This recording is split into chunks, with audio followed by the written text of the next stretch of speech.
आइए जानते हैं आज के प्रमुख अंतर्राष्ट्रीय खबरों को। पहले एक नजर हेडलाइंस पर। वर्क फ्रॉम होम करें, पीएम मोदी ने आखिर ऐसा क्यों कहा? 15 राज्यों में भारी बारिश, आंधी का अलर्ट, 80 की स्पीड से चलेगी हवा। शुभेंदु अधिकारी पीए हत्याकांड को लेकर बिहार में छापेमारी। ईरान ने खारिज किया ट्रंप का शांति प्रस्ताव, कहा हॉर्मुज पर संप्रभुता स्वीकार करे अमेरिका। चीन की यात्रा पर जाएंगे डोनाल्ड ट्रंप, विदेश मंत्रालय ने बता दी तारीख। ईरान ने कैरोलाइन लेविट को बधाई देते हुए ट्रंप पर साधा निशाना। ईरान के जंग खत्म करने वाले प्रस्ताव पर डोनाल्ड ट्रंप ने क्या कहा? सोना, पेट्रोल, डीजल पर पीएम मोदी की अपील, खौफ में शेयर बाजार। थलापति से मुथलवर तक जयललिता के दौर से ही शुरू कर दी थी तमिलनाडु की राजनीति पटकथा। और सूर्य कुमार यादव ने क्यों दिया राज अंगद बाबा को आखिरी ओवर? प्रधानमंत्री नरेंद्र मोदी ने देशवासियों से पेट्रोल, डीजल और गैस का इस्तेमाल सोच समझकर करने की अपील की है। उन्होंने कहा कि मौजूदा वैश्विक हालात में ऊर्जा की बचत करना बहुत जरूरी है। पीएम मोदी ने कोरोना काल के दौरान अपनाए गए वर्क फ्रॉम होम मॉडल का भी जिक्र किया और कहा कि जहां संभव हो वहां कंपनियों और संस्थानों को फिर से घर से काम करने के विकल्प पर विचार करना चाहिए। प्रधानमंत्री का मैसेज क्लियर था कि अब फ्यूल को बचाना केवल पर्यावरण से जुड़ा मुद्दा नहीं रह गया है, बल्कि यह देश की आर्थिक मजबूती से भी जुड़ चुका है। बढ़ती वैश्विक ऊर्जा कीमतों और तेल संकट के बीच सरकार चाहती है कि देश में ईंधन की खपत कम हो ताकि विदेशी मुद्रा पर दबाव कम किया जा सके।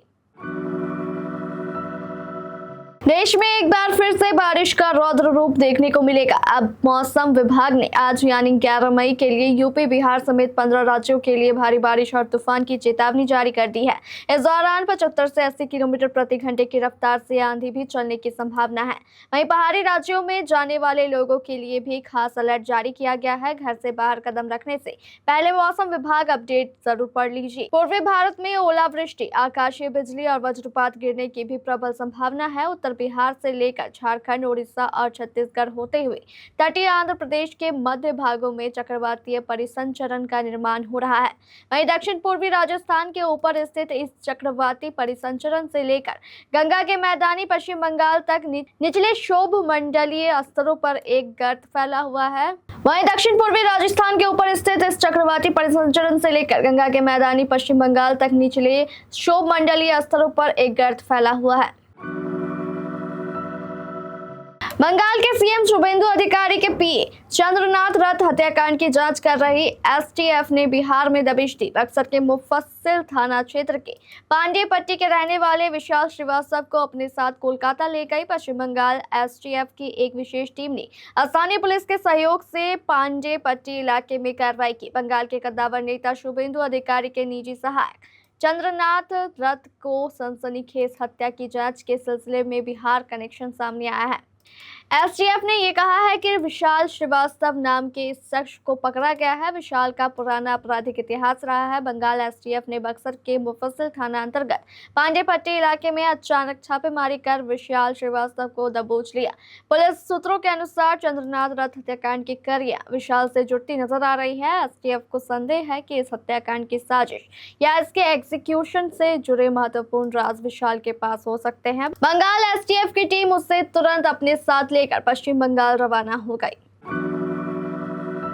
अमेरिका ने पश्चिम एशिया में जारी जंग खत्म करने की कवायद में ईरान को 14 सूत्रीय प्रस्ताव भेजा था। अमेरिकी राष्ट्रपति डोनाल्ड ट्रंप से लेकर विदेश मंत्री मार्को रूबियो तक ईरान के जवाब का इंतजार कर रहे थे। ईरान ने अब अपना जवाब अमेरिका को भेज दिया है। पाकिस्तान के जरिए भेजे गए इस जवाब में ईरान ने ट्रंप के शांति प्रस्ताव को खारिज कर दिया है। ईरान की सरकारी मीडिया के मुताबिक अमेरिका के भेजे गए जवाब में इस बात पर जोर दिया गया है कि अमेरिका इस युद्ध से हुए नुकसान का मुआवजा दे। ईरान ने यह भी कहा है कि हॉर्मुज स्ट्रेट पर उसकी संप्रभुता को भी अमेरिका स्वीकार करे। ईरान की समाचार एजेंसी तमिश ने सूत्रों के हवाले से कहा है कि भेजे गए जवाब से अगर ट्रंप संतुष्ट नहीं है तो यह अच्छा है।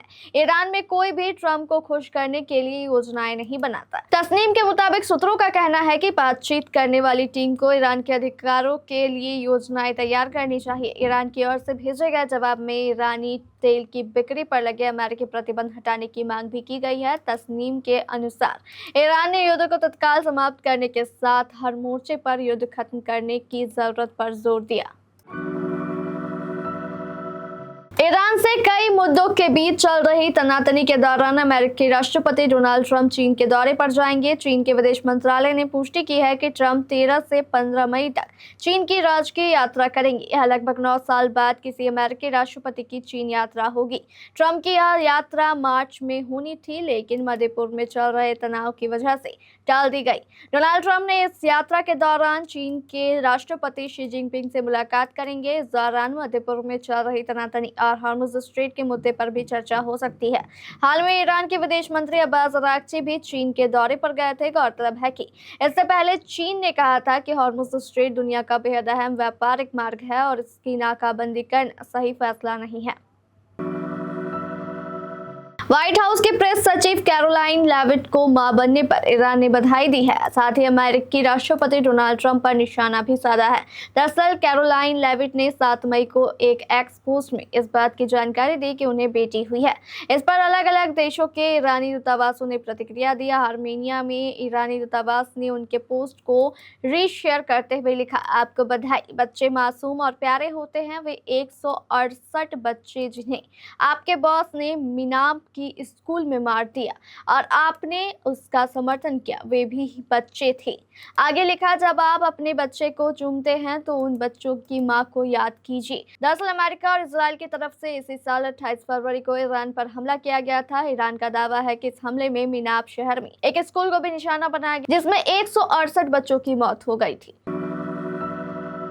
अमेरिकी राष्ट्रपति डोनाल्ड ट्रंप ने ईरान के उस प्रस्ताव को पूरी तरह अस्वीकार्य बताया है जो युद्ध खत्म करने के मकसद से भेजा गया था। डोनाल्ड ट्रंप ने ट्रुथ सोशल पर लिखा, मैंने अभी ईरान के तथाकथित नुमाइंदों का जवाब पढ़ा है। मुझे यह पसंद नहीं आया है, यह पूरी तरह अस्वीकार्य है। ईरान की अर्ध सरकारी न्यूज एजेंसी तस्नीम ने बताया है कि ईरान ने पाकिस्तान के जरिए एक प्रस्ताव भेजा था। पाकिस्तान इस मामले में मध्यस्थ की भूमिका निभा रहा है। प्रस्ताव में सभी मोर्चों पर तुरंत जंग रोकने, अमेरिकी नौसैनिक नाकाबंदी खत्म करने और ईरान पर आगे कोई हमला न करने की गारंटी शामिल थी। इससे पहले टेलीविजन नेटवर्क अल जजीरा को ईरान के एक आधिकारिक सूत्रों ने बताया था कि ईरान की ओर से भेजा गया प्रस्ताव वास्तविक और सकारात्मक है। शेयर बाजार में सप्ताह के पहले कारोबारी दिन सोमवार को तगड़ी गिरावट देखने को मिली और सेंसेक्स निफ्टी दोनों इंडेक्स खुलने के साथ ही क्रैश हो गए।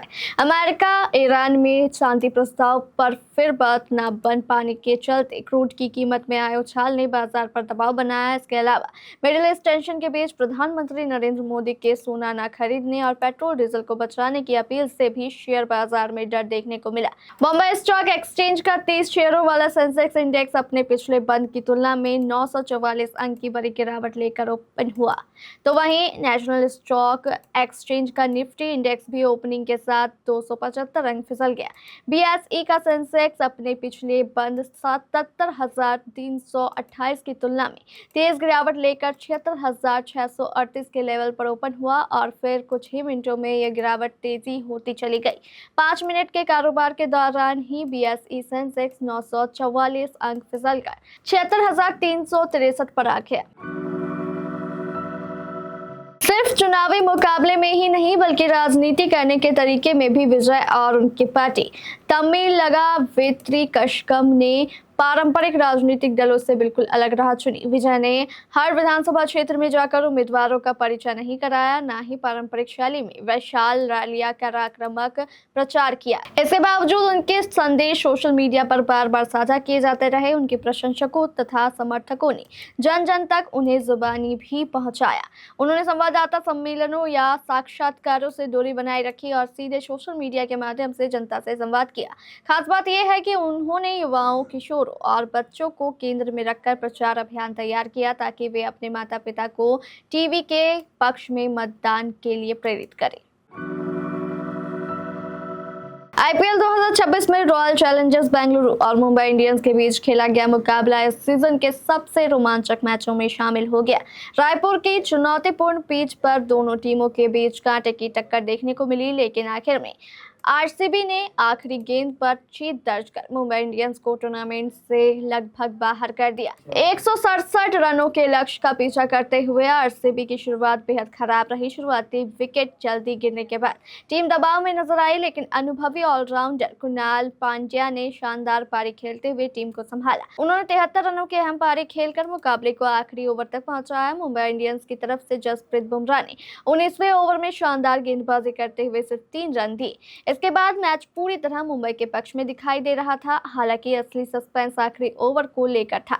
सभी को उम्मीद थी कि कप्तान सूर्य कुमार यादव अनुभवी या भरोसेमंद गेंदबाज को जिम्मेदारी देंगे, लेकिन उन्होंने युवा ऑलराउंडर राज अंगद बाबा पर भरोसा जताया। फैसला आखिरकार मुंबई इंडियंस पर भारी पड़ गया। ये थी हमारी अंतर्राष्ट्रीय खबरें। स्थानीय खबरों को जानने के लिए चलेंगे प्राइम स्टूडियो।